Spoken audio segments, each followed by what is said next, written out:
तो बेसिकली हमने अपने पिछले लेक्चर में स्क्रोडिंगर इक्वेशन को पार्टिकल इन अ बॉक्स में अप्लाई करके देखा था कि 1 डायमेंशनल, 2 डायमेंशनल, 3 डायमेंशन में इसको सोल्व करके एनर्जी और वेव फंक्शन की कैसे वैल्यूज़ आती है और कैसे पैटर्न्स ऑब्जर्व होते हैं। तो अब हमारा मेन एम है कि हम क्वांटम मैकेनिक्स का यूज़ करके हाइड्रोजन एटम को डिस्क्राइब करें।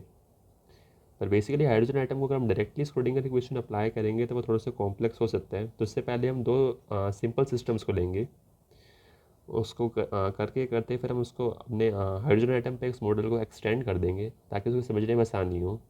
तो बेसिकली हम पहला अपना सिस्टम लेते हैं, पार्टिकल ऑन अ रिंग।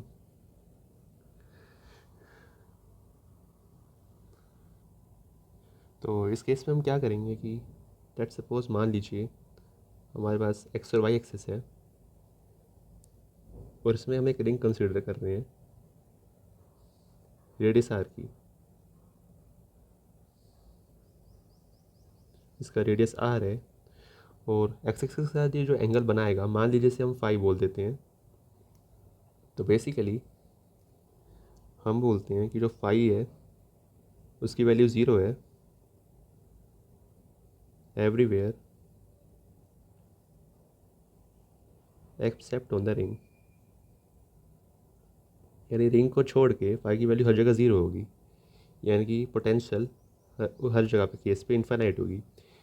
आप इसे ऐसे भी सोच सकते हैं कि जहाँ भी आपकी पोटेंशियल इन्फानाइट है बेसिकली वहाँ फाई की वैल्यू ज़ीरो है, क्योंकि पोटेंशियल अगर इन्फानाइट है तो पार्टिकल वहाँ पे एग्जिस्ट नहीं कर सकता, तो उसका वहाँ पर आने की प्रोबेबिलिटी ज़ीरो हो जाती है। और जब हम बात करते हैं इस रिंग के सरफेस की,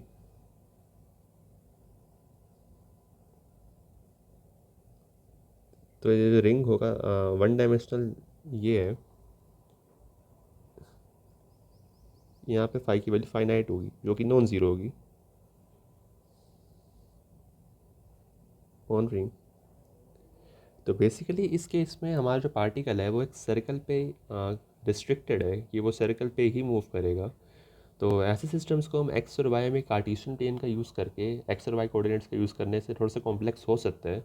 तो इसको सॉल्व करने के लिए हम अपने रेडियल कोऑर्डिनेट्स का यूज़ करते हैं। जैसे कि अगर आप डायग्राम को ध्यान से देखेंगे तो आप लिख सकते हैं कि जो एक्स है उसको आप लिख सकते हैं, बेसिकली मैं यहाँ कैपिटल आर की जगह स्मॉल आर यूज़ करूँगा ताकि मुझे लिखने में आसानी हो।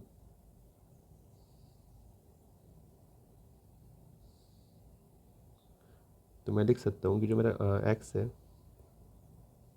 वो आर कोस फाई है और जो वाई है वो आर साइन फाई है।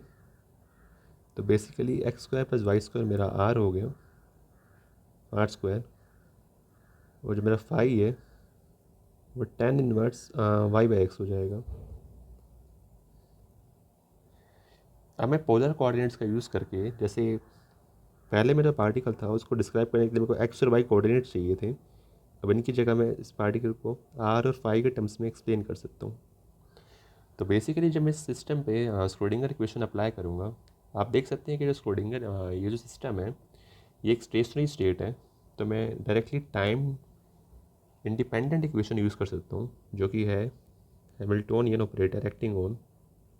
मैं मान लेता हूँ जो कि इस केस में हमारा जो फंक्शन है बेसिकली हमारा जो आइगन स्टेट है वो सिर्फ और सिर्फ, जैसे हमारा जो वेव फंक्शन था ये से आर पे, फाई पे और टी पे डिपेंड करना चाहिए, पर क्योंकि एक स्टेशनरी स्टेट है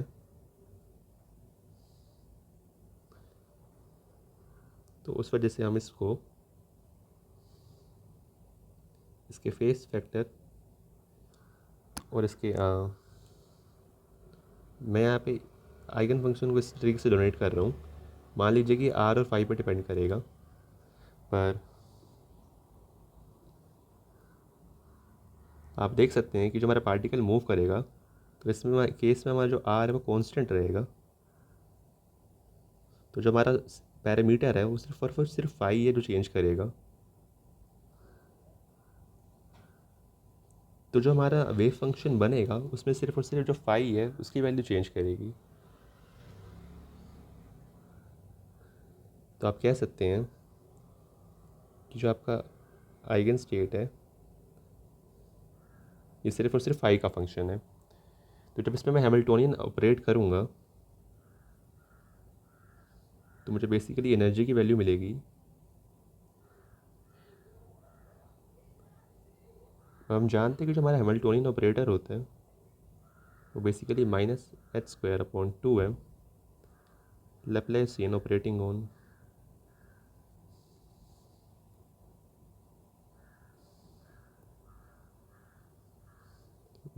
operating on और उसके बाद प्लस में पोटेंशियल एनर्जी का टर्म होता है।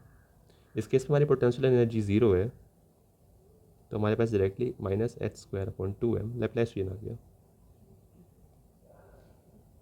अब इसमें एक बात और भी आप देखेंगे कि जब मैं स्फेरिकल पोलर कोऑर्डिनेट्स की बात करता हूँ तो जो मेरा लैप्लासियन होता है इसे जब आप सॉल्व करेंगे तो बेसिकली आपका लैप्लासियन जो होता है कार्टेशियन कोऑर्डिनेट्स में तो वो ये इस फॉर्म का होता है 2 डायमेंशंस में। अब आप मैथमेटिक्स का यूज़ करके शो कर सकते हैं कि जब आप इसको पोलर कोऑर्डिनेट्स में कन्वर्ट करेंगे keeping R as constant, basically R को कांस्टेंट रखने से क्या होगा कि जो आपके जो d/dr के टर्म्स हैं ये ज़ीरो पर टेंड कर जाएंगे और उसके जो सेकंड डेरिवेटिव्स होंगे ये भी ज़ीरो पर टेंड कर जाएंगी। तो आपका जो लैप्लासियन है वो डायरेक्टली 1/r² d² / d⁵² हो जाएगा।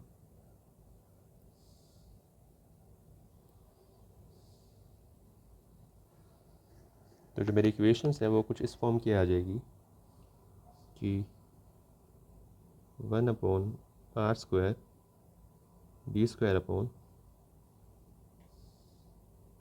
d⁵² equal to energy acting on fine. यहाँ पे -h² / 2m भी आएगा। अब इस केस में मैं एक सिंप्लीफिकेशन यूज़ कर सकता हूँ कि जो पार्टिकल है ये बेसिकली इसको मैं पॉइंट पार्टिकल मान रहा हूँ। तो हमें क्वांटिटी के बारे में जानते हैं, जिसे कहते हैं मोमेंट ऑफ इनर्शिया, जो कि m × r² होती है। तो हमारा जो यहाँ पे बेसिकली ये mr² है, तो हम लिख सकते हैं कि जो हमारा एनर्जी एक्टिंग ऑन ये फंक्शन है इसको हम लिख सकते हैं minus reduce Planck's constant upon 2i, ताकि m और r को एक ही टर्म में एब्जॉर्ब हो जाए, into second order partial derivative of psi with respect to angle square. तो इसको हम सॉल्व करके लिख सकते हैं square upon d⁵² is equal to -2ie upon reduced Planck's constant square into 5। अब आज से आप देख सकते हैं कि ये अंदर की क्वांटिटी पूरी की पूरी पॉजिटिव है और यहाँ पे एक नेगेटिव साइन है। तो आप गैस कर सकते हैं कि जो इक्वेशन होगी इसका सॉल्यूशन कुछ इसका जो सॉल्यूशन होगा वो कुछ e⁻m⁵ फॉर्म का होगा। आपको इसके आप ये भी कह सकते हैं कि इसके आगे कोई कांस्टेंट होगा, पर उसको अभी हमें कंसीडर करने की ज़रूरत नहीं है। जब इस फंक्शन को हम नॉर्मलाइज करेंगे तो वो कांस्टेंट अपने आप अपीयर हो जाएगा। तो अभी बस हम सिंपली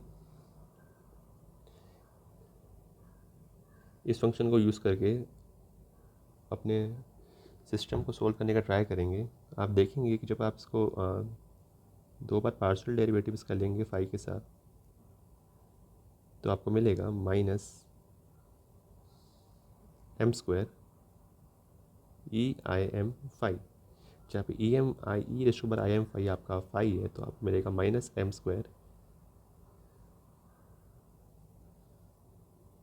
साई। तो आप देख सकते हैं अब आप इसे और इस वैल्यू को कंपेयर करेंगे तो आपको मिलेगा m² is equal to 2ie upon reduced Planck's constant square. तो अब इससे आप ड्राइव करके ये लिख सकते हैं कि जो आपकी m की वैल्यू, जो आपकी एनर्जी की वैल्यू आई वो आ गई m² reduce Planck's constant square upon 2i। Basically आपके मन में सवाल होगा कि जो m है ये इसकी वैल्यू क्या हो सकती है। तो जब मैं बेसिकली साई कंसीडर करता हूँ जो कि फाई का फंक्शन है, अब आप एक चीज़ देखेंगे तो बेसिकली आप यहाँ पे देखेंगे कि जैसे कि हमारा जो पार्टिकल है एक सर्कल पे मूव कर रहे हैं, तो कहीं ना कहीं इसमें एक रेडियल सिमेट्री होगी कि आपको जो वेव फंक्शन जो फाई है, जब ये फाई प्लस टू, मैं कन्फ्यूज़न ना करने के लिए यहाँ पे बेसिकली मैं बस यहाँ पे 2 पाई कंसिडर करता हूँ अभी के लिए। आपको इंटीजर मल्टीपल ऑफ 2 पाई भी ले सकते हैं। तो यानी कि अगर एक पार्टिकल का एंगल बेसिकली सर्कल पे फाई है और 2 पाई यानी कि वो एक पूरा रिवोल्यूशन लेने के बाद वापस उस पॉइंट पे आ गया, तो जब वेव फंक्शन है उसकी वैल्यू सिमिलर होगी, तो ये कंडीशन हम बाय सिमेट्री कह सकते हैं। तो जब आप इसमें वैल्यूज़ को पुट करेंगे तो आपके पास आएगा माइनस, आपके पास आएगा S to power M phi is equal to I S to power M phi plus 2 pi.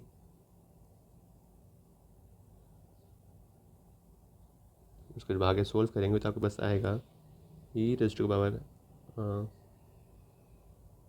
I am phi to E raise to power I M 2 pi. आप इन टर्म्स को कैंसिल कर सकते हैं, तो आपके पास आएगा 1 is equal to E raise to power iota M 2 pi. अब जब उसको आप एक्सपेंड करेंगे तो आपके पास आएगा कोस 2m pi plus iota sine 2m पाई। और जैसे आप देख सकते हैं कि यहाँ पे 1 है तो उसका इमेजिनरी पार्ट 0 है, तो इक्वेशंस इम्प्लाई कर रही हैं कि जो मेरा कोस 2m पाई है उसकी वैल्यू 1 है और साइन 2m पाई की वैल्यू 0 है। अब ये कंडीशन इम्प्लाई करती है कि जो 2m पाई है इसमें जो 2 पाई है ये एक इंटीजर है, क्योंकि आपको ध्यान होगा साइन n पाई 0 होता है जहाँ पे n एक इंटीजर होता है। और ये वाली कंडीशन इम्प्लाई कर रही है कि जो 2m है, क्योंकि कोस में आपने देखा होगा कि कोस 0 की वैल्यू 1 होती है, कोस 2 पाई की वैल्यू 1 होती है, कोस 4 पाई की वैल्यू 1 होती है, यानी कि कोस यानी 2 पाई के इंटीग्रल मल्टीपल्स के लिए आपकी वैल्यू बेसिकली आपके जो यानी कि आपके जो 2 पाई के इंटीग्रल्स है, यानी कि ये इक्वेशन अप्लाई करती है कि जो आपका m है वो एक इंटीजर है।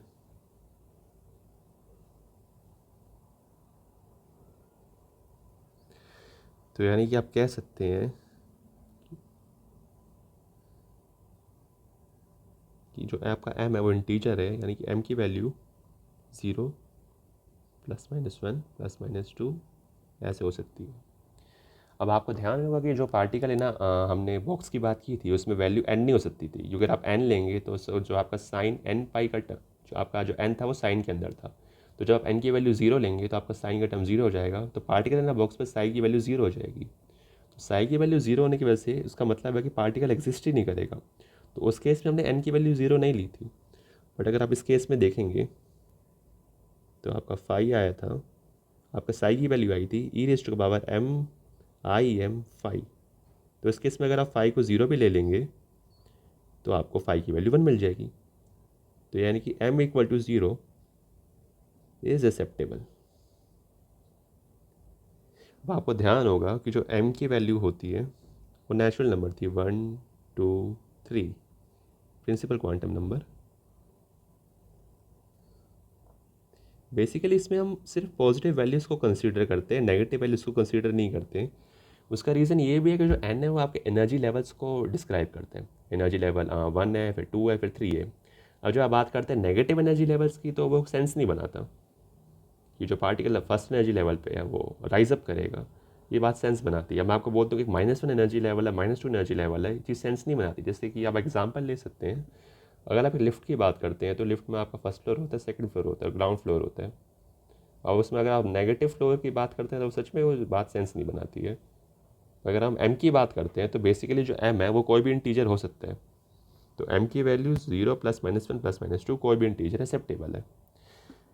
मैं अगर आप स्क्रोडिंगर इक्वेशन को और सोल्व करेंगे, जब हम हाइड्रोजन एटम की बात करेंगे, तो मैं आपको अभी से बता देता हूँ कि जो m है ये मैग्नेटिक क्वांटम नंबर है।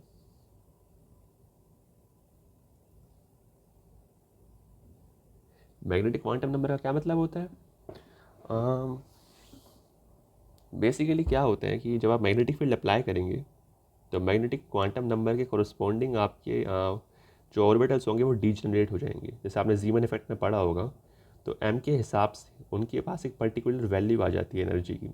इसके बारे में बाद में देखेंगे। तो अभी के लिए हम कह सकते हैं कि जो हमारा साई आया ये e raised to power M I M phi है। बट जैसे हम जानते हैं कि फंक्शन नॉर्मलाइजेबल नहीं है अभी, तो उसको हमें ए से मल्टीप्लाई करना पड़ेगा, जो ए हमारा एक नॉर्मलाइजेशन कॉन्स्टेंट है। जब हम फाई को इंटीग्रेट करेंगे, साई को हम इंटीग्रेट करेंगे डी फाई के साथ इसके मॉडुलस स्क्वायर को, तो हमें 1 मिलना चाहिए। और जैसे हम जानते हैं कि जो फाई है वो 0 से 2 पाई जाएगा, ताकि हम पूरे सर्कल की प्रोबेबिलिटी को कंसीडर कर सकें। तो हमारे पास आ जाएगा ए स्क्वायर, जो कि कॉन्स्टेंट से हम बाहर ले सकते हैं, iota 2m phi integrating it with phi from 0 to 2 pi. जब उसे आप इंटीग्रेट करेंगे तो आपके पास आएगा A square e raised to the power 2im phi iota 2im बाहर आ जाएगा, और मेरे पास आएगा इसकी लिमिट 0 से 2 पाई के बीच तक। तो हमारे पास आ जाएगा ए इंटू, अगर हम इसके कॉम्प्लेक्स कॉन्जुगेट कंसिडर करते हैं तो हमारे पास आई एम फाई आएगा, इंटू जो हमारे पास नॉर्मल फंक्शन था वो था I M phi. Complex conjugate में हमने इसको यहाँ पे आई का साइन इसका आगे नेगेटिव लग गया और ये नॉर्मल है। इसको अगर हम डी फाई के साथ इंटीग्रेट करेंगे तो हमारे पास आ जाएगा ए स्क्वायर, हमारे पास बेसिकली डी फाई आ जाएगा 0 से 2 पाई पे, से हम इंटीग्रेट कर रहे हैं। जब से इंटीग्रेट करेंगे तो आपको मिलेगा A square 2 pi and this quantity should be 1। तो अगर ए की वैल्यू आ जाएगी 1/2 पाई। तो आपका जो वेव फंक्शन की वैल्यू आ गई, क्योंकि साई का फंक्शन था, आपके पास वैल्यू आ गई e raised to power iota M phi upon √2 pi. तो बेसिकली जहाँ पे जो एम है उसकी इंटीग्रल वैल्यूज़ होगी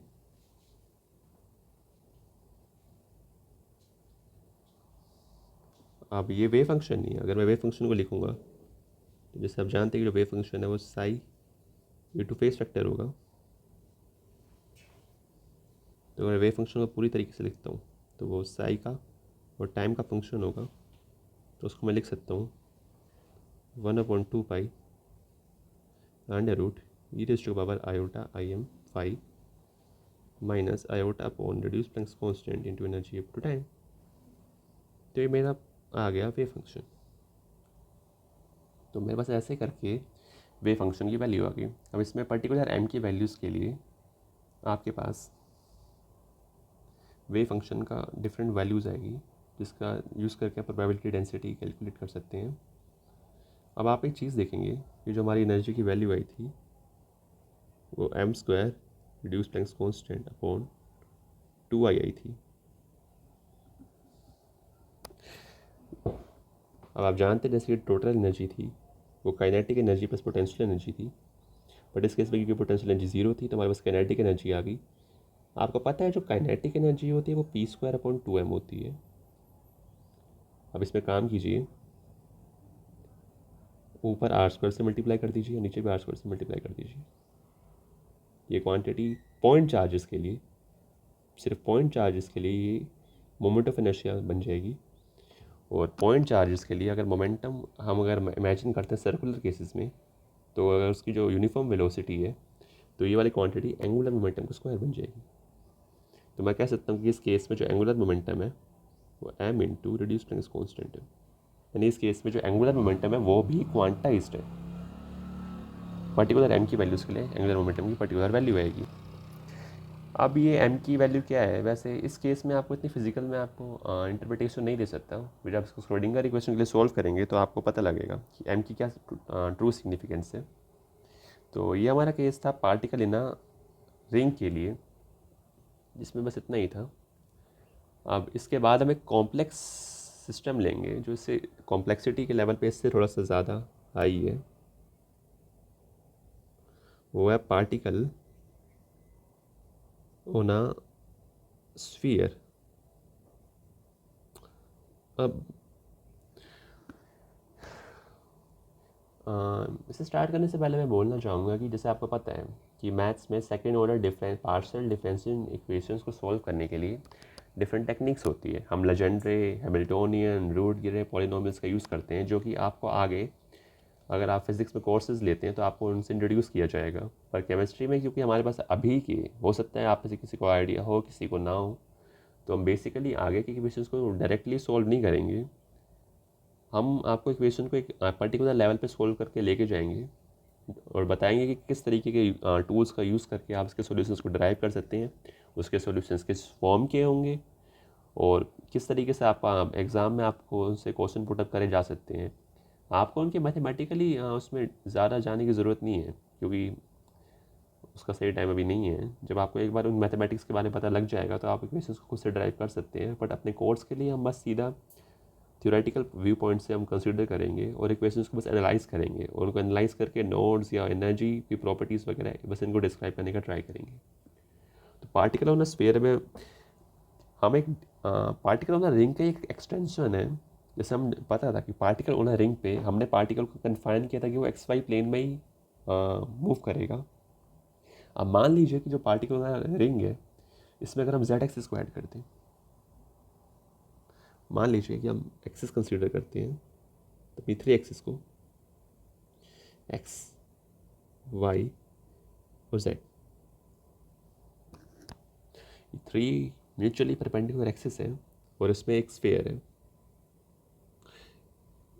मेरी ड्राइंग ज़्यादा अच्छी नहीं है तो प्लीज़ थोड़ा सा विजुलाइज करने का ट्राई कीजिएगा। अब अगर आप स्फेरिकल पोलर कोऑर्डिनेट्स का यूज़ करेंगे तो आपको पता लगेगा कि जो ये वाला एंगल है इसको हम बाय कन्वेंशन थीटा मानते हैं और जो आर वेक्टर है इसकी जो इमेज है एक्स वाई प्लेन में, ये जो एंगल एक्स से बनाती है इसे हम फाई मानते हैं। आपको ध्यान आया कि जब हमने पहले केस में एक्स एक्सिस से एंगल लिया था फाई क्यों लिया था? क्योंकि बेसिकली हम मान रहे थे कि जो हमारा आर है वो जेड में मूव नहीं कर सकता, वो एक्स वाई प्लेन में मूव करेगा। पर इस केस में हमारा जो आर है वो जेड प्लेन में भी मूव कर सकता है। तो अब हम ट्राई करेंगे, अब हम मान लेते हैं कि इस केस में हम लिख सकते हैं स्फेरिकल पोलर कोऑर्डिनेट्स में कि जो आपका R square plus X square plus Y square plus Z square है, जो आपका जेड है वो आर कोस थीटा है, जो आपकी एक्स की वैल्यू है वो R sine theta cos phi है और जो वाई की वैल्यू है वो R sine theta sine phi है। अब जिस प्रॉब्लम को मैं आगे और एक्सटेंड करता हूँ तो मैं मान लेता हूँ कि बेसिकली जो हमारा साई होगा it is zero everywhere except on the surface of sphere.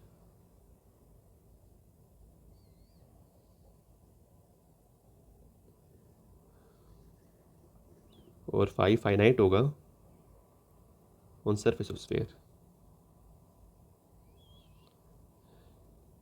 ये कंडीशन बेसिकली मैंने इंट्रोड्यूस इसलिए की है ताकि मैं पार्टिकल को स्फीयर के सरफेस पे रिस्ट्रिक्ट कर सकूं। इस केस में फिर से जो आर है उसे हम कांस्टेंट मान रहे हैं, तो बेसिकली आप कह सकते हैं कि जो आपका साई है जो कायदे से इसे आर थीटा फाई और टी का फंक्शन होना चाहिए, क्योंकि अब आर कांस्टेंट है तो ये जो साई है सिर्फ थीटा फाई का और टी का कांस्टेंट रहेगा। और बेसिकली जब इसको हम आगे और तोड़ेंगे तो हमारे पास आएगा कि जो ये फाई है इंटू फेस फैक्टर है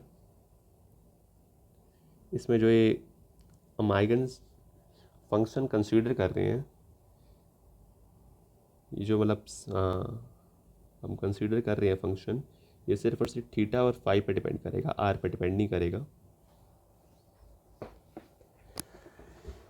अब हमें पता है कि जो हैमिल्टोनियन हमारा बेसिकली होता है, उसको जब आप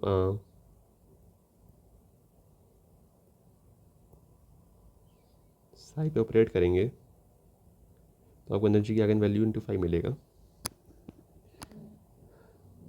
और इस केस में आप लिख सकते हैं minus reduced Planck's constant upon 2m square plus potential energy का टर्म। पोटेंशियल एनर्जी हमारे इस केस में भी हम जीरो मान रहे हैं, तो हमारे पास directly minus reduced Planck's constant upon 2m Laplacian आ गया, लैप्लेसियन एक्टिंग ऑन 5। अब क्योंकि हमारा जो केस है इसमें जब आप लैप्लेसियन को ओपन करेंगे और क्योंकि हमारा आर कांस्टेंट है, तो ध्यान रखिएगा कि जो आपका डी बाई डी आर के टर्म्स हैं या सेकेंड ऑर्डर पार्शियल डेरिवेटिव जो D by D R square के टर्म्स हैं, ये जीरो को अटेंड करेंगे। तो जब मैं लैप्लासियन को ओपन करूँगा तो मेरे पास आ जाएगा, तो हमारे पास आएगा D by theta sine theta D by D theta plus 1 upon R square sine square theta partial derivative with respect to phi square into wave function. तो जैसे कि आप देख सकते हैं कि वेव फंक्शन बहुत ज़्यादा कॉम्प्लिकेटेड है इस इक्वेशन को सॉल्व करना। अब इस क्वेश्चन को सॉल्व करने के लिए बेसिकली हम वेरिएबल सेपरेबल मेथड यूज़ करते हैं, क्योंकि जो आपका साई है वो थीटा और फाई का टर्म है।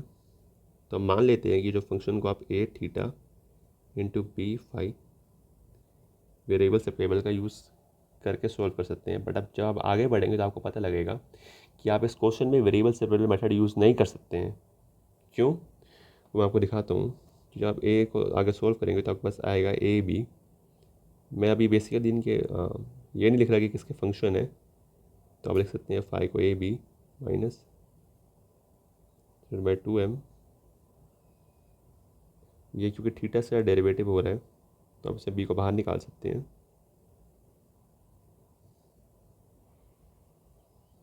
D by D theta sine theta D A by D theta plus 1 upon R square sine square theta D by square B अंदर आएगा और यहाँ हम ए को बाहर भेज सकते हैं। हमारे पास ये फॉर्म आई है।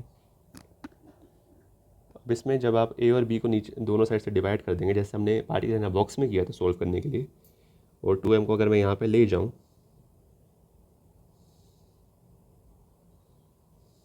और मैं ए बी को दोनों साइड से डिवाइड कर दूँ, तो मेरे पास आ जाएगा 1 upon R square sine theta नीचे A D by D theta sine theta D A by D theta plus, मैं मैथमेटिकली आपको दिखाता हूँ इसको डेरिवेशन किया, पर आपको इसको याद करने की बिल्कुल भी ज़रूरत नहीं है। इवन आपको उसको देखने की भी ज़रूरत नहीं है, स्किप भी कर सकते हैं। और जिन लोगों को जानना है कि मैथमेटिकली हम कैसे वे फंक्शन की उस फॉर्म पे पहुँचे हैं, वो उसको देख सकते हैं। अगर आपको स्किप भी कर देंगे तो आपको कोई प्रॉब्लम नहीं होगी, एग्ज़ाम में आपसे कोई पूछने नहीं वाला है। R square sine square theta D by D phi square. और अब यहाँ पे देखेंगे कि ये टर्म बी और बी का फंक्शन है, ये टर्म ए और थीटा में है, और यहाँ पे जो r square sine square theta है, और आपको यहाँ पे साइन स्क्वायर थीटा को हटाना पड़ेगा क्योंकि जब बी फाई का फंक्शन है। तो अब दोनों टर्म्स में r square sine square theta से मल्टीप्लाई कर दीजिए, तो आपके पास अब आएगा -2me upon minus reduce plus constant square r square sine square theta. आर आपका यहाँ पे कॉन्स्टेंट है और मैंने इसको दोनों साइड से अगर मल्टीप्लाई करूँगा तो ये टर्म हट जाएगा, यहाँ पे आएगा sine theta upon a d upon d theta sine theta into d A by D theta. यहाँ से r square sine square theta हट जाएगा और मेरे को डायरेक्टली ये वैल्यू मिल जाएगी। अब अगर ये क्वेश्चन पिछले वाले की तरह होता तो आप कह सकते हैं ये क्वेश्चन ये बिल्कुल बी का फंक्शन है, सिर्फ फाई का फंक्शन है, बी फाई का फंक्शन है, और यहाँ पे सिर्फ थीटा है, ये ए का फंक्शन है। बट दिक्कत क्या है, ये सिर्फ बी और फाई, ये सिर्फ फाई का फंक्शन है पूरा का पूरा। अब लिख सकते हैं ये फंक्शन पूरा थीटा का है और ये पूरा फाई का है। अब दिक्कत क्या है कि यहाँ पे ये कांस्टेंट टर्म नहीं है, so can't apply variable separable directly. आप वेरिएबल सेपरेबल मेथड लगा ही नहीं सकते इस क्वेश्चन में। तो इस टाइप की अब इसको आगे सॉल्व करने के लिए we use legendary polynomials. Legendary polynomials, spherical harmonics,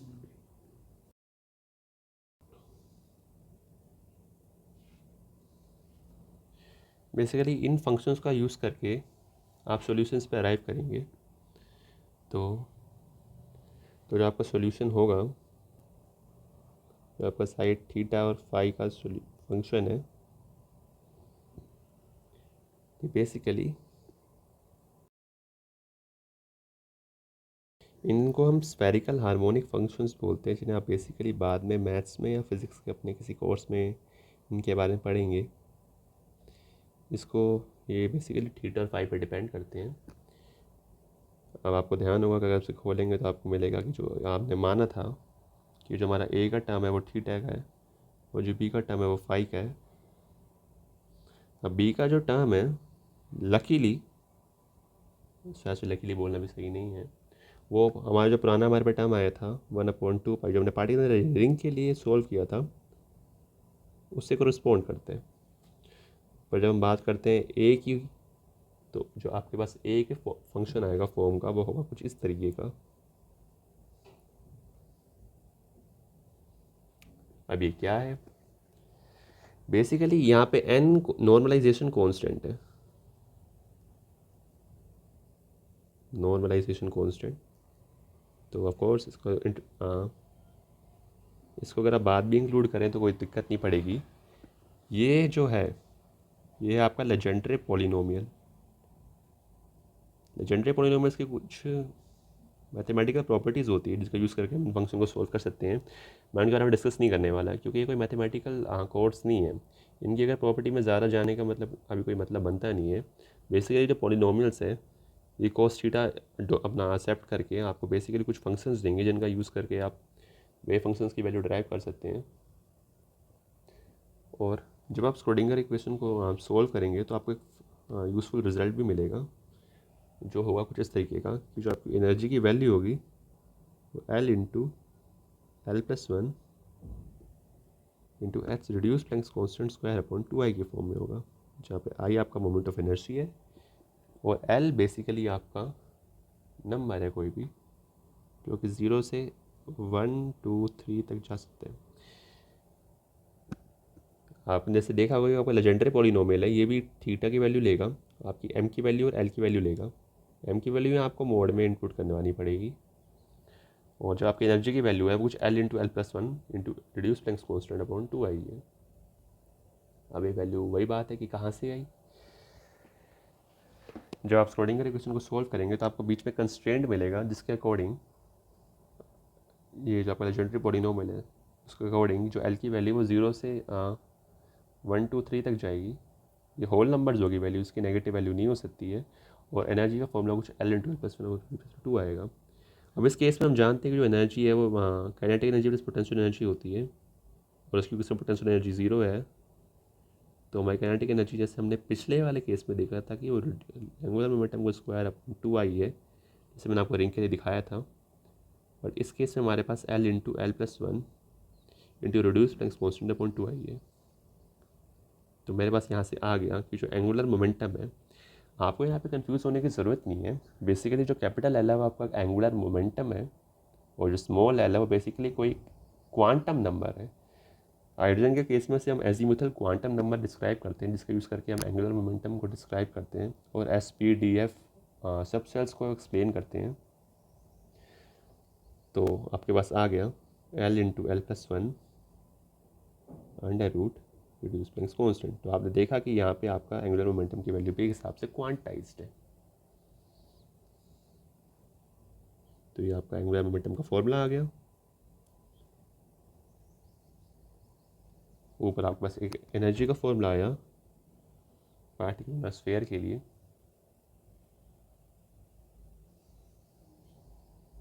तो बेसिकली अगर मैं वेव फंक्शन की बात करता हूँ, जो कि थीटा फाई और टाइम पे डिपेंड करेगा, तो वो होगा कुछ n upon under root 2 pi legendary polynomials में p into p m l cos theta i into e i M phi minus i upon l constant into i t. ये term phase factor की वजह से है। आप देख सकते हैं जो फाई है यहाँ पे इस फॉर्म में आया है। तो और बेसिकली जो आपको थीटा होगा वो लेजेंडरी पॉलिनोमियल पे डिपेंड करेगा। अब आपका लेजेंडरी पॉलिनोमियल का किस फॉर्म का होगा, ये आपको एग्ज़ाम में, आपके जो एग्ज़ाम्स होंगे अभी जैसे एंड्स, तो आपको गिवन होंगे। आपको लेजेंडरी पॉलिनोमियल के बारे में पढ़ने की कोई ज़रूरत नहीं है। आपको क्या ज़रूरत है वो है कि आपको आना चाहिए कि अगर आपको कोई सिंपल वेव फंक्शन दिया हुआ तो आप बता सके उसको मैक्सिमम कहाँ पे है, मिनिमम कहाँ पे है, उसकी वैल्यूज़ किस पॉइंट पे क्या होगी। और एक बेसिकली एक वेव फंक्शन को देख के आपको आना चाहिए कि आप बता सके कि उसका प्लॉट किस तरीके से दिखेगा। इन सब का यूज़ करके आप बेसिकली सारे क्वेश्चंस मोस्टली सॉल्व कर पाएंगे। अब सवाल ये आते हैं कि आप ऑब्ज़र्व करेंगे, जैसे कि मान लीजिए पर्टिकुलर आपकी वैल्यू आई एल आई 1। मैं आपको चीज़ पर अगर बताऊंगा तो उसमें है कि मान लीजिए अगर आपको पर्टिकुलर एल की वैल्यू गिवन है, तो आपकी जो एम की वैल्यूज़ होती है वो माइनस एल से एल तक जाती है। जैसे मान लीजिए अगर आपको बोलूँ कि एल की वैल्यू अगर आपकी 1 है, तो आपकी एम की वैल्यू -1, 0 और 1 जाएगी। अब इसमें सवाल ये आता है कि अगर मैं बात करता हूँ एनर्जी की, तो एनर्जी का फंक्शन ये था, तो इनकी एनर्जी सेम है। अब इन तीनों बेसिकली स्टेट्स की एनर्जी सेम है, तो हम इनको डिस्टिंग्विश कैसे करेंगे। और सिर्फ एनर्जी नहीं, इनका एंगुलर मोमेंटम, इनकी सारी बाकी प्रॉपर्टीज़ जब आप ऑपरेटर्स को अप्लाई करके मेज़र करेंगे तो आपको पता लगेंगे सारी प्रॉपर्टीज सेम है। तब सवाल ये आता है कि इनको हम डिस्टिंग्विश कैसे करें, कि जो एम की वैल्यू है बेसिकली क्या सिग्निफाई कर रही है। अब उसके लिए मैं हम ऑपरेटर डिफाइन, आपने याद होगा आपको कि जो हमने एंगुलर मोमेंटम जेड पे इसकी वैल्यू निकाली थी, ये तो आपको ध्यान होगा कि ये कुछ ये वैल्यू कुछ माइनस रिड्यूस प्लैंक्स कांस्टेंट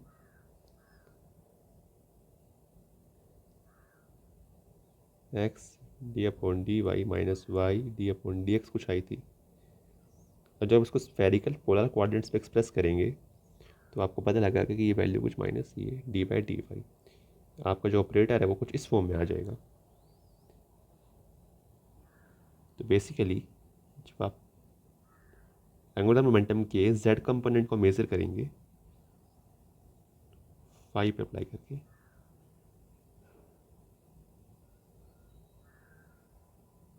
तो आपको मिलेगा m reduce Planck's constant phi. ये इसकी आइगन वैल्यू होगी। Eigen value in the sense अगर मैं बात करता हूँ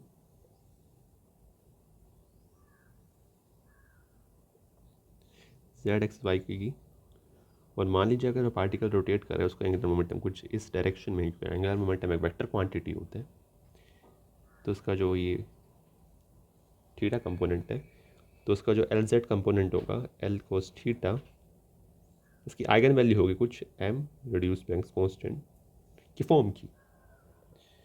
और आप जानते हैं कि जो आपका बेसिकली एल है, इसकी वैल्यू थी L into l plus one, angular momentum की वैल्यू आपको कुछ इस फॉर्म की थी, तो आपको कोस थीटा आ गया m upon l into l plus one into under root. तो बेसिकली आपकी m की वैल्यू क्या सिग्निफाई कर रही है, अगर मैं बात करता हूँ m is equal to zero की, तो ये सिग्निफाई करता है कि जो मेरा एल जेड कंपोनेंट है वो ज़ीरो है, यानी कि जो पार्टिकल का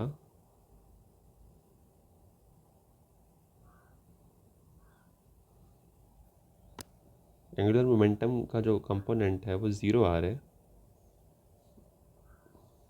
अगर मैं बोलता हूँ कि इसका जो m के वैल्यू ज़ीरो आ रहा है, तो बेसिकली आपको ध्यान होगा कि हमारे वेव फंक्शन में,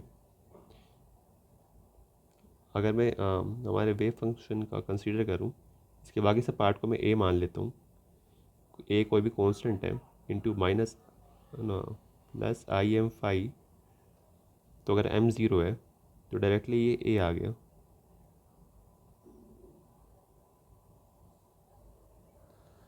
तो बेसिकली आप कह सकते हैं आपकी जो वेव फंक्शन है उसकी वैल्यू a आ गई, यानी कि जो आपका वेव फंक्शन है वो सिर्फ और सिर्फ किस पे डिपेंड करेगा,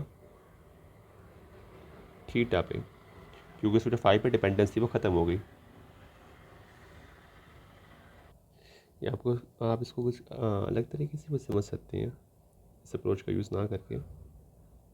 अगर मान लीजिए मैं लेता हूँ, मैं एल इक्वल टू वन अगर कंसीडर करता हूँ, तो L into l plus one की वैल्यू मेरे पास अंडर रूट टू आ गई मेरे पास रूट टू, और ये मैंने m को ज़ीरो लिया है, तो m इक्वल टू ज़ीरो के लिए ये कुछ इस तरीके से बनेगा, क्योंकि उसका z कंपोनेंट ज़ीरो है, तो एंगुलर जो मोमेंटम है उसकी वैल्यू सिर्फ और सिर्फ एक्स वाई प्लेन में ही आ सकती है, क्योंकि m इक्वल टू ज़ीरो के लिए हो गया। अब अगर मैं बात करता हूँ m इक्वल टू वन के लिए, तो उसके लिए अगर मैं कॉस थीटा कंप्यूट करता हूँ तो मेरे पास आ गया वन अपॉन रूट टू, यानी कि थीटा की वैल्यू मेरे पास आ गई 45 डिग्री, यानी कि एक्स एक्सिस से 45 डिग्री पे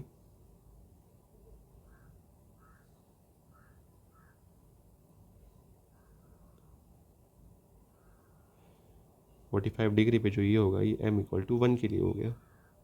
और अगर ऐसे अगर मैं माइनस वन डालूंगा तो मेरे पास पता लगेगा जो एंगल वो 135 डिग्री आ जाएगा, तो 135 के लिए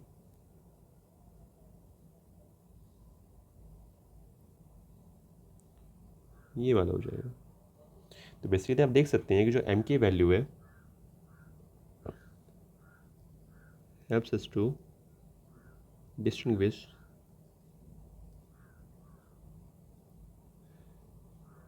the z component of angular momentum vector।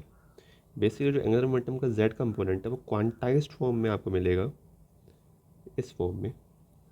तो जब आप z component electric angular momentum का मेज़र करेंगे तो इससे आप डिस्टिंग्विश कर सकते हैं कि m की वैल्यू ज़ीरो है, वन है या माइनस वन है, एल जेड की डायरेक्शन यूज़ करने के लिए। m defines, you can say that m defines the direction of lz। आप ये कह सकते हैं कि जो m है वो डिफाइन करता है डायरेक्शन, जैसे कि हमने देखा कि जो m इक्वल टू ज़ीरो था उसमें एल जेड कंपोनेंट ज़ीरो है, तो यानी कि जो पार्टिकल है उसका रिस्ट्रिक्टेड है कि उसको एंगुलर मोमेंटम होगा एक्स वाई प्लेन में ही होगा। But m equal to one के लिए उसको जो पार्टिकल एल जेड कंपोनेंट है वो प्लस वन है, यानी कि जो उसका एल जेड कंपोनेंट होगा वो बेसिकली पॉजिटिव होगा। यानी कि आप कह सकते हैं कि अगर वो पॉजिटिव और अपवर्ड्स है तो पार्टिकल एंटी क्लॉकवाइज रोटेट कर रहा होगा। और वैसे ही दूसरे केस में जब m equal to minus one है उसमें एंगुलर मोमेंटम की डायरेक्शन डिफरेंट है, तो इस तरीके से आप एम की जो वैल्यू है एंगुलर मोमेंटम के जेड कंपोनेंट को डिफाइन करती है। तो ये पार्टिकल और स्फीयर के बारे में जितना हम ये सब कुछ हो गया। अब हम बात करते हैं हाइड्रोजन एटम के बारे में।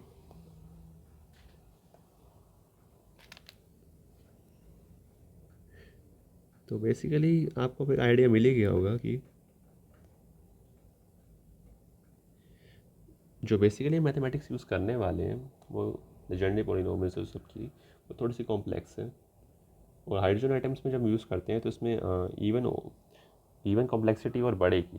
तो हम सिंपली इसके बस डायरेक्ट रिजल्ट्स पे देखने वाले हैं। पहले अगर हम एक आइडिया लेते हैं तो हाइड्रोजन आइटम की क्या है, एक सिंपलेस्ट आइटम है। इसमें सेंटर पे हमारे पास एक न्यूक्लियस है जिसे +1 चार्ज है, और हम मानते हैं कि एक इलेक्ट्रॉन इसके आसपास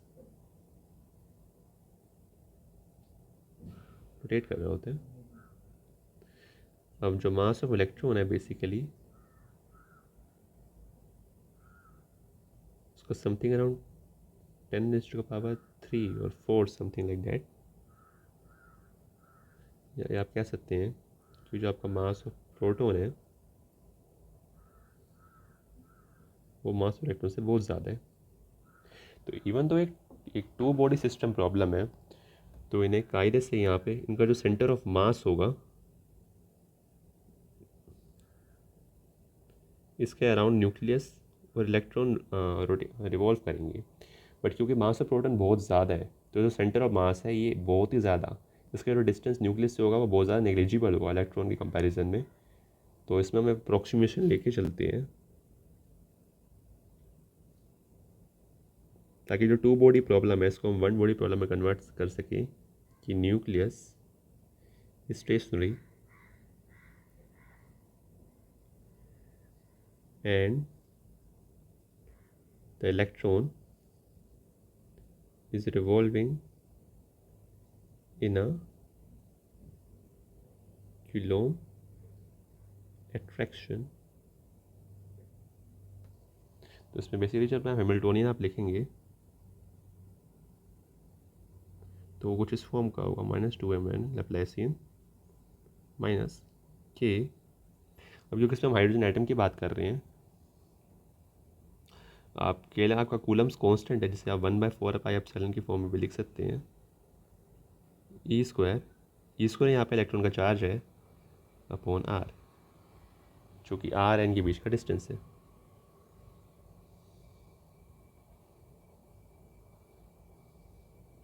और बेसिकली आपको जहाँ पे लैप्लासियन होगा इसको जब फुल एक्सपेंड करेंगे तो आपको मिलेगा 1/r² d/dr r² × d/dr plus 1/r² sin theta d/dθ sin theta d/dθ plus 1/r² sin² theta d²/dy²। और जब आप स्क्रोडिंगर की एनर्जी इंडिपेंडेंट फॉर्म अप्लाई करेंगे इस पर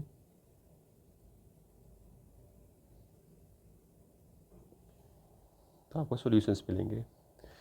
अब मैं इसकी मैथमेटिक्स आपको इंट्रोड्यूस भी नहीं करवाने वाला क्योंकि सच में इसकी अगर आप एक्सपेंड करेंगे मेथड्स का यूज़ करेंगे पॉलिनोमियल्स का यूज़ करेंगे तो इसके सॉल्यूशंस थोड़े से कॉम्प्लेक्स आते हैं, मैथमेटिकली रिग्रेस होते हैं, तो और उनकी आपको अभी ज़रूरत नहीं है। तो बेसिकली इस केस में बस हम डायरेक्टली रिजल्ट्स को देखने वाले हैं। तो एक इम्पॉर्टेंट जो कंक्लूजन है आप हाइड्रोजन एटम से देखते हैं उसमें हम क्या इस बात में इंटरेस्टेड है कि वो है कि जो इलेक्ट्रॉन है उसकी एनर्जी किस तरीके से होगी। तो अगर हम बात करते हैं एनर्जी ऑफ इलेक्ट्रॉन में, आपको याद होगा कि जो हमने पार्टिकल इन द बॉक्स को सोल्व किया था 1D में उसकी एनर्जी n² के डायरेक्टली प्रोपोर्शनल थी और वो पॉजिटिव एनर्जीज थी।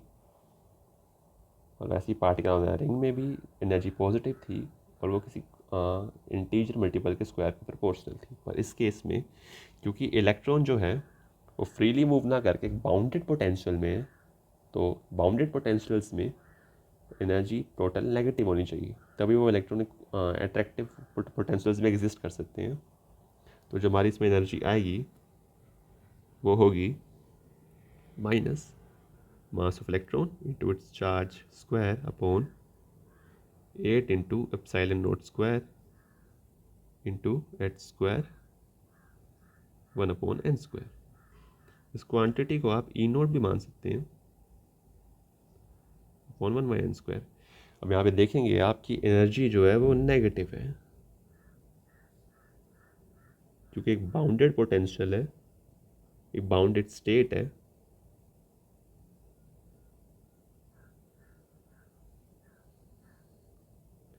और तो और जो एनर्जी है वो एन स्क्वायर के इन्वर्सली प्रोपोर्शनल है। यानी कि आप इमेजिन कर सकते हैं कि अगर मैं एन इक्वल टू 1 को यहाँ पे लेता हूँ तो एन इक्वल जो 2 की वैल्यू होगी यहाँ पे होगी। अगर एनर्जी यहाँ की ई नोट है तो इसकी एनर्जी माइनस ई नोट है, तो इसकी energy minus E note by 4 होगी। एन इक्वल टू 3 की energy minus E note by 9 होगी। और ऐसे ही करते करते ये एनर्जी लेवल्स पास आते जाएंगे, और जब एन इक्वल टू आप इन्फिनेट लेते हैं तो आपकी एनर्जी ज़ीरो को टेंड करेगी। ये ज़ीरोस डिफाइन करते हैं कि कब आपका पार्टिकल जो इलेक्ट्रॉन है वो फ्री हो जाएगा। तो ये एनर्जी की वैल्यू एक इम्पोर्टेंट कंक्लूजन है। ई नोट की जो वैल्यू होती है बेसिकली इलेक्ट्रॉन के केस में हम उसे 13.6 इलेक्ट्रॉन वोल्ट डिफाइन करते हैं। आपको इस वैल्यू को याद करने की ज़रूरत नहीं है, ऑफ कोर्स आपको पेपर में गिवन होगी। तो बेसिकली इन वेव फंक्शंस को सॉल्व करने के लिए आप क्या करते हैं, आप मानते हैं कि एक पार्ट आपका रेडियल होगा, एक पार्ट आपका थीटा पे डिपेंड करेगा, और एक पार्ट आपका फाई पे डिपेंड करेगा। और इन तीनों को मल्टीप्लाई करके फेस फैक्टर के साथ लिख के आपको हाइड्रोजन एटम के डिफरेंट कॉम्बिनेशंस मिलते हैं। बेसिकली जब आप अपनी हाइड्रोजन एटम को सॉल्व करेंगे आपको डिफरेंट सॉल्यूशंस मिलेंगे जो आपको गिवन होंगे। तो आपको पता है जैसे कि प्रोबेबिलिटी डेंसिटी निकालने के लिए आप मेनली साई स्टार से मल्टीप्लाई करते हैं। इसमें आपको फेस फैक्टर को इंक्लूड करने की ज़रूरत नहीं है अगर आप चाहें तो, क्योंकि आपको पता है कि आपकी एक स्टेशनरी स्टेट है, ये आपकी प्रोबेबिलिटी डेंसिटी जैसे मिलेगी। हाइड्रोजन एटम के केस में हम एक और क्वांटिटी डिफाइन करते हैं, जैसे कि उसे हम बोलते हैं रेडियल प्रोबेबिलिटी डिस्ट्रीब्यूशन। जैसे अगर हम बात करते हैं, मान लीजिए आपके पास एक स्फीयर है, रेडियल स्फीयर है, और आपका जो वेव फंक्शन है वो रेडियली डिपेंड कर रहे हैं। बेसिकली एक पर्टिकुलर पॉइंट आर पे आपकी वेव फंक्शन की वैल्यू होगी आर। अब जिसको मैं हल्का सा डी आर आगे बढ़ता हूँ तो सवाल आता है कि इस सेक्शन में कितना पार्टिकल का मिलने का प्रोबेबिलिटी है। तो अगर मैं वॉल्यूम एलिमेंट कंसीडर करता हूँ तो वो मेरे पास आएगा 4 पाई से। अगर मैं वॉल्यूम की बात करता हूँ तो वॉल्यूम क्या होते हैं, एरिया इंटू रेडियल डिस्टेंस, और यहाँ पे एरिया मेरा 4 पाई आर स्क्वायर है, तो मेरा रेडियली आ गया। अब अगर मैं बात करता हूँ प्रोबेबिलिटी की इस पार्ट में मिलने की, तो उसको मैं डीपी मान लेता हूँ। डीपी मेरे पास आएगा साई का modulus square into 4 pi r square into d r. तो बेसिकली ये मेरा रेडियल प्रोबेबिलिटी डिस्ट्रीब्यूशन है, जो कि डिस्क्राइब करता है कि पार्टिकुलर आर पे पार्टिकल के मिलने की, इलेक्ट्रॉन के मिलने की प्रोबेबिलिटी क्या है। तो बेसिकली अगर हम बात करते हैं, जैसे मान लीजिए एज एन एग्जांपल हम कंसीडर करके देखते हैं, हम मानते हैं कि जो हमारा एन है उसकी वैल्यू 1 है, एल की वैल्यू हम 0 मानते हैं। तो हमारे पास हम एनर्जी फैक्टर को कंसीडर नहीं करेंगे, तो हमारे पास आ जाता है 1 into root pi a not 3/2 into e raise to the power minus are upon a not. Basically इसमें एन की वैल्यू 1 है और एल की वैल्यू 0 है। अगर आप इस फंक्शन का ग्राफ प्लॉट करते हैं, ये बेसिकली बस कॉन्स्टेंट है, नाम के मान लीजिए into e raise to power minus are upon a note.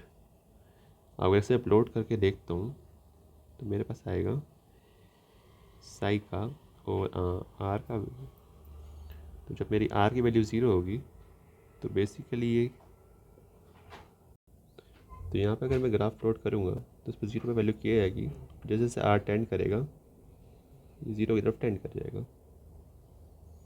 अब अगर मैं एक बार साइज स्क्वायर का प्लॉट कंसीडर करता हूँ, साई के मॉडुलस स्क्वायर का प्लॉट, तो वो कुछ इस तरीके से आएगा। तो वो भी कुछ इसी तरीके से मेरे पास आ जाएगा, वो भी एक्सपोनेंशियली डिक्रीजिंग ही होगा। और अगर मैं बात करता हूँ रेडियल प्रोबेबिलिटी डिस्ट्रीब्यूशन के कर्व की, तो 1s के लिए वो थोड़ा डिफरेंट होगा। तो डी आर अगर मैं कंसीडर करता हूँ आर के लिए, तो मेरे पास 4πr² डी आर की वैल्यू आएगी 4πr² into e raise to power minus are upon a not. इसको अगर मैं आर के साथ प्लॉट करूँगा, मेरे को डी आर को कंसीडर करने की ज़रूरत नहीं है।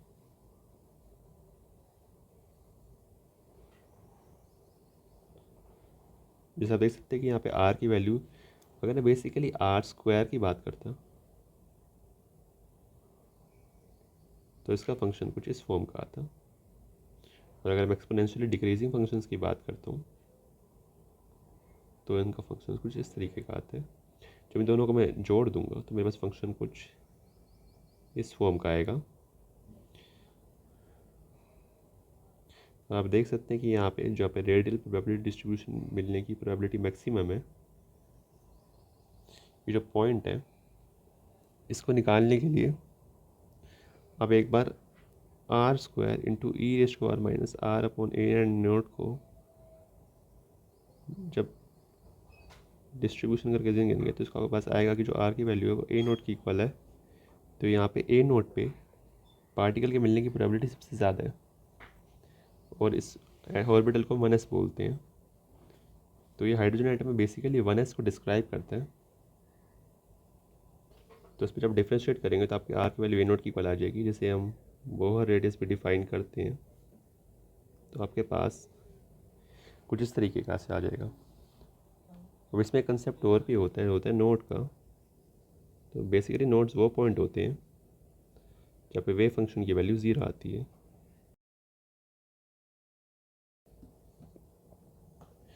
तो अब हमारा जो नेक्स्ट लेक्चर होगा उसमें बेसिकली मैं डिफरेंट जो ऑर्बिटल्स है उसमें इनके ग्राफ्स कैसे बनते हैं, प्लॉट्स कैसे बनते हैं, वो मैं डिस्क्राइब करूँगा।